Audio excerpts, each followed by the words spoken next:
ang pinangarap, kundi maipakita sa sambayanan na hindi kami masamang tao.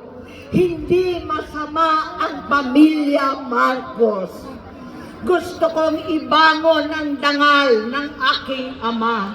Sa pamamagitan na nagpagtatrabaho para sa bayan, sinikap kong maging mabuting gobernador, kinatawan, senador. Hindi ako halos nagpapahinga para makapag-iwan sana ng legasiya na kapag sinabing Marcos, nabawi na namin ang tingin sa nakaraan. Ngunit sa kagustuhan kong maging responsableng anak, matupad ang pangako ko sa aking ama, nabigo akong maging mabuting kapatid. Naging mahina ako kay Bongbong, sa kapulisan at sundalo, sa lahat ng mga leader at tagapagpatupad ng batas. Siya ang Pangulo natin ngayon. Sinabi ko kung anong kalagayan niya ngayon.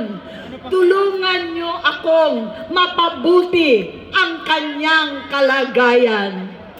Tulungan niyo akong matulungan siya. Hindi niya ako kalaban. Ang kalaban niya ay ang sarili niya. At nadadamay ang bansa sa laban na yan.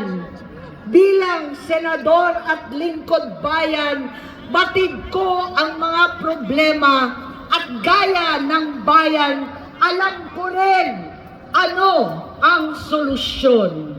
Sa pagkakawatak-watak, patuloy na pamumulitika, pagnanasa sa kapangyarihan ng mga talunan naman, kaguluhan sa Mindanao, alanganing gyera sa China at Estados Unidos, kawalang pananagutan sa flood control scam, karapalan, takipan, panggigipit sa hindi kaalyado, pagkakanulo sa kapwa Pilipino, pagdakip sa dating Pangulong matanda't may sakit upang ihagis lamang sa bansang dayuhan, pagsadsad ng piso, paglaganap ng gutom, paghihingalo ng ekonomiya, at pagsasawalang bahala sa taong bayan.